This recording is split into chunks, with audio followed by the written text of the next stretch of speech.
इसको सही कर लिया है। ये आलू छिलते जा रहे हैं और इसमें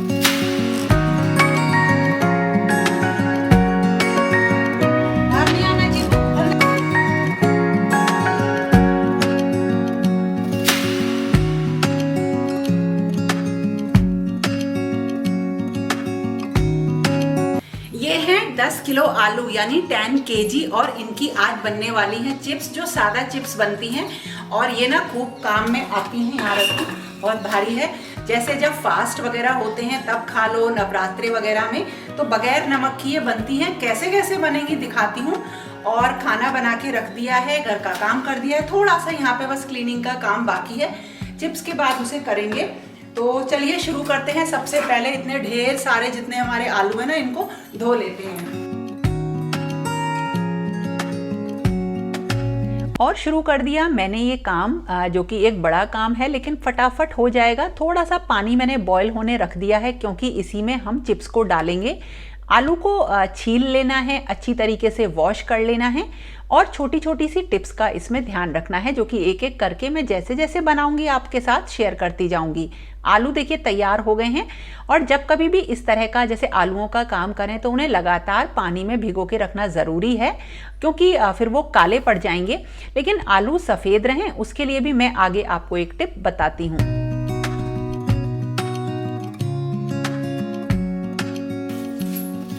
आलूओं को छीलने के बाद अब जो ये इस तरीके का चिप्स वाला आता है ना, इसमें कसेंगे।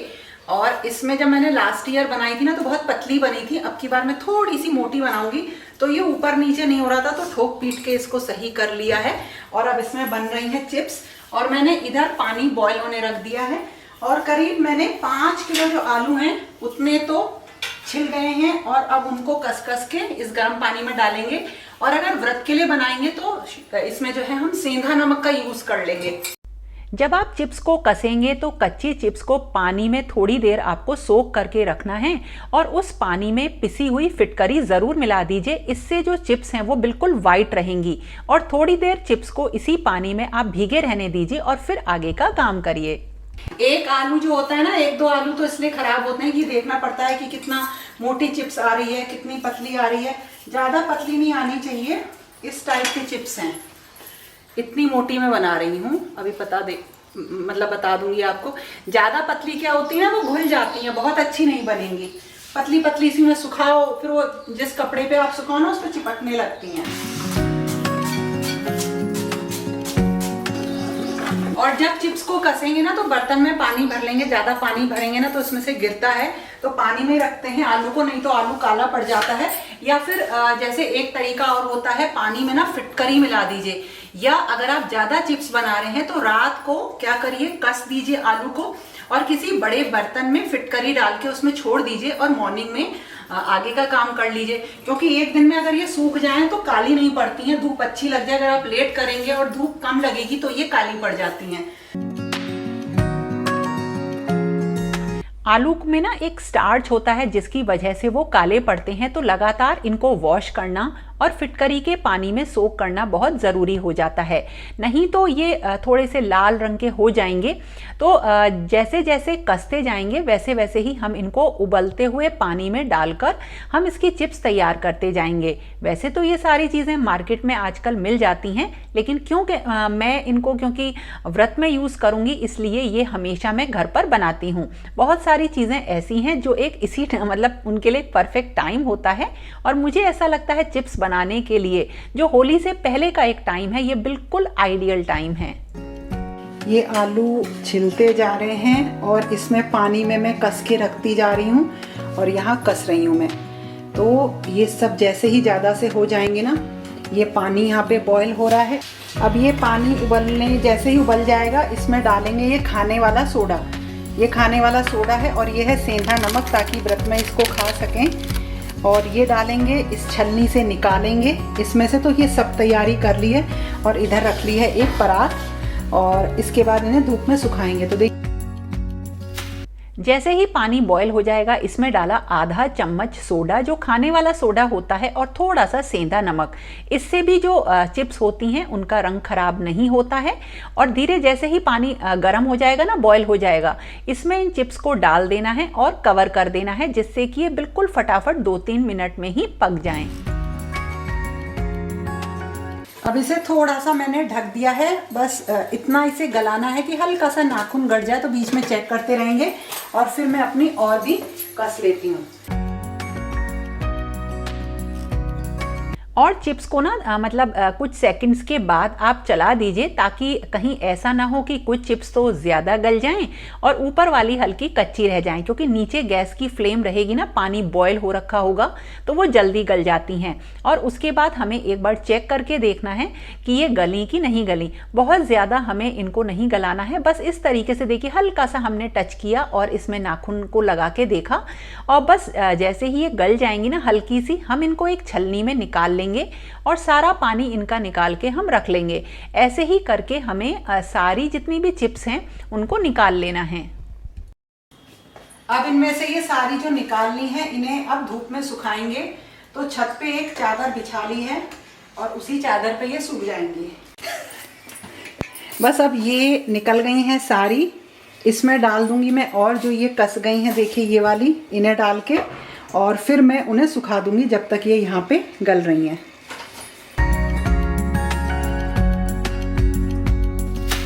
और अब आता है सबसे मुश्किल काम, चिप्स को सुखाने का। तो एक एक बार बनती जा रही थी और मैं इनको छत पे सुखा रही थी, तो थोड़ा सा इसमें टाइम लगता है। और ये सुबह जल्दी ही मैंने शुरू किया था, लेकिन फिर भी टाइम लग गया। ध्यान ये रखना है कि कोई भी चिप्स ना एक के ऊपर एक ना चढ़े, नहीं तो फिर वो बाद में चिपक जाती हैं। और धीरे धीरे हमें एक एक करके इन सबको सुखा देना है। अगर आपके पास जो बाहर एक जैसे खाट, चारपाई या एक छोटा बेड होता है, उस टाइप की हो कोई भी, तो आप उसमें भी चादर बिछा के, बेडशीट बिछा के उस पे सुखा सकते हैं। और ये सुबह से शाम तक में काफ़ी सूख जाती हैं। बहुत तेज धूप हो रही है और मैं ना थोड़ा छाया में करके सुखा रही हूँ। नहीं सुखाऊंगी हाथ की हाथ तो काली पड़ जाएंगी। थोड़ी सी मेहनत तो है। सनस्क्रीन लगा लो खूब, या फिर जब धूप में जाऊंगी ना तो छतरी लगा लूंगी। चलो अंदर, चलो चलो चलो चलो चलो चलो चलो चलो। बाहर नहीं आना जी को, अंदर चलो, बाहर नहीं आना। आज चिप्स बन रही है। बहुत तेज धूप हो रही है, इस काम को तो जितना जल्दी करो उतना अच्छा है। शुरू तो मैंने 9 o'clock कर लिया था, फिर भी धूप बहुत तेज हो गई है। लेकिन वैसे चिप्स के लिए अच्छा है ना, जितनी तेज धूप रहेगी उतनी ही जल्दी वो तैयार होंगी। और ये पानी रख दिया है, 2 बार की बन चुकी हैं और अब ये 3rd टाइम अब मैं कस रही हूँ, फिर इनको लेके जाऊंगी।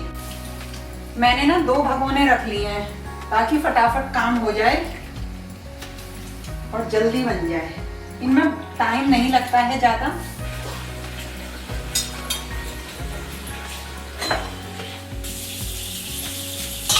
सारे बड़े बड़े बर्तन निकल जाते हैं जब इस तरह के काम होते हैं तो।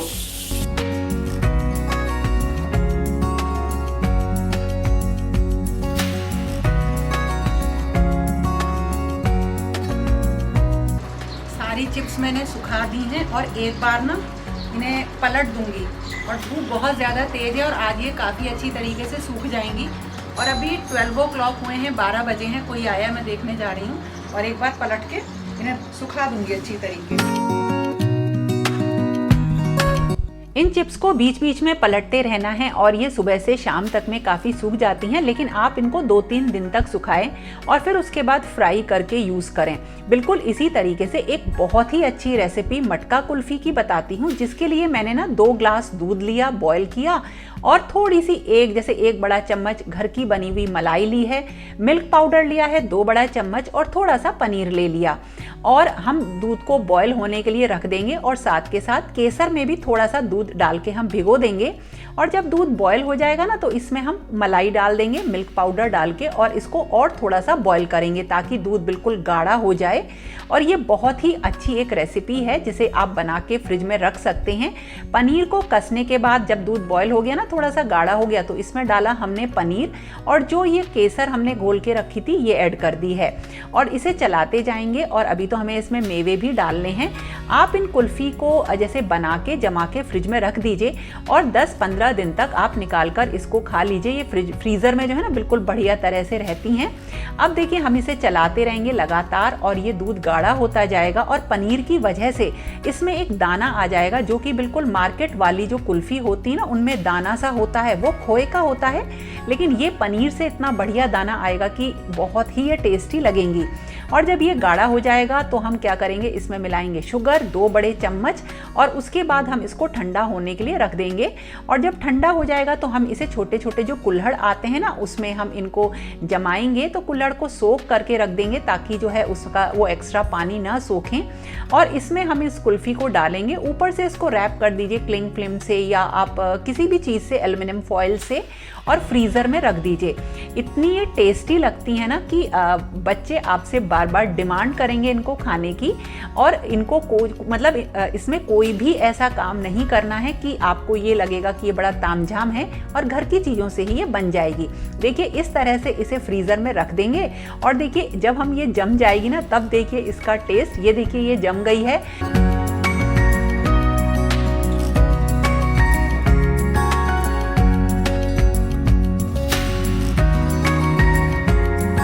मैं इन चिप्स को ना देखो सबको यहाँ पे ले आई हूँ, डाइनिंग टेबल पे रख दिया है। बिल्कुल रात हो रही है, मैं शाम को ही यहाँ पे लाके रख दिया था। अब इसे 2-3 दिन तक सुखाना पड़ेगा। अब ये सूखी नहीं है देखिए, मतलब अभी तो हल्की सी ना ऐसी है ढीली ढाली सी, और ये तो जो है तैयार हो जाएंगी और इन्हें आराम से 1 साल तक रख सकते हैं। जो मैंने लास्ट ईयर बनाई थी ना वो थोड़ी सी मेरे पास अभी रखी हुई हैं। फेस्टिवल्स पे ना छोटी मोटी शॉपिंग हो जाती है और कोशिश करती हूँ कि वो शॉपिंग ऐसी हो जो कि रेगुलर काम में आई थी।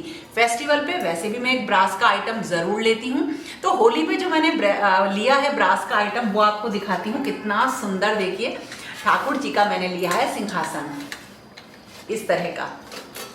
ये सब अलग हो जाता है इसमें, ये तीनों पार्ट, और इस तरह से ये भी अलग हो जाता है। तो एक है ये लड्डू गोपाल का और एक हो गया राधा रानी का।